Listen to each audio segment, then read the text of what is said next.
No dejan de llegarnos noticias y reacciones en Palencia a raíz del proyecto de soterramiento de vías en esa ciudad, que hace escasas semanas se llevó un duro varapalo por parte de Adif y de lo que informamos en otro vídeo. Un proyecto que en la ciudad castellano-leonesa ven claramente injustificado por sus costes y detalles técnicos y que ya ha levantado una gran oposición entre los que defienden la necesidad de este soterramiento de vías que dividen la ciudad y que te detallo en este vídeo.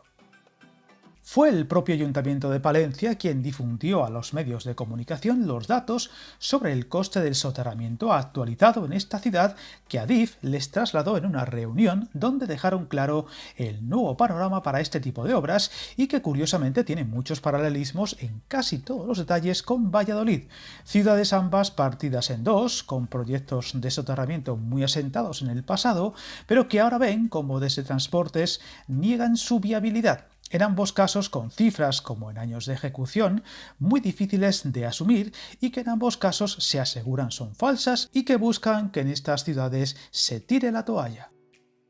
En los datos facilitados sobre el soterramiento de vías en Palencia hablaban de eliminar 3.750 metros de vías en superficie, algo que según los defensores del proyecto resulta una modificación muy significativa que incumple el estudio informativo de 2010, que además se saltaría la ley del sector ferroviario por ser una modificación significativa de trazado, dándose además un coste de hasta 1.000 millones de euros, lo que convertiría el soterramiento de Palencia en el más caro de España, unos datos que desde la plataforma que defiende esta obra aseguran disparatados, especialmente en comparación con otros soterramientos parecidos e incluso más complejos vistos en los últimos años en España.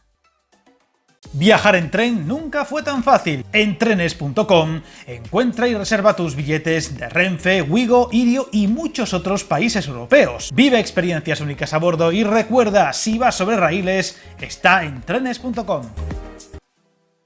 Entre otros detalles que aseguran no tienen justificación en esas cifras, se encuentra una partida de gastos imprevistos de 125 millones de euros, cifra desorbitada y que no tendría parangón en otros proyectos, ni siquiera en el caso de Valladolid, del doble de longitud y con un coste similar de unos 1.000 millones. Además, lo comparan con otro documento que Adif elaboró en 2020, donde se hablaba de un coste de todo el estudio informativo de integración del ferrocarril en Palencia de 343,3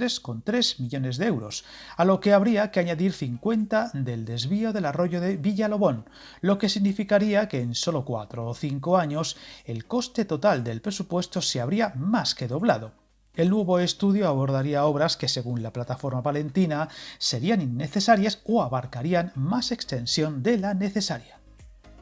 A todo esto hay que añadirle otro problema en la ciudad que habrá que ver dónde desemboca, ya que las obras de ejecución de la salida norte de Palencia hacia Cantabria, correspondientes al tramo de salida de la ciudad, se encuentran pendientes de resolución judicial tras la demanda interpuesta por Ecologistas en Acción en colaboración con la Asociación por el Soterramiento en Palencia, al considerar que dichas obras incumplen los estudios informativos de 2010 y 2018, incluyendo declaraciones de impacto ambiental, y que con diversas modificaciones incumplirían estos estudios previos, problema que se une a otro detalle del actual proyecto de integración de vías en la ciudad que ha levantado revuelo: las pantallas que delimitarían las vías y que desde el propio consistorio palentino han pedido a Adif que se modifique y cambie por otro modelo de integración más estético y amable, algo que al parecer está cerca de solucionarse.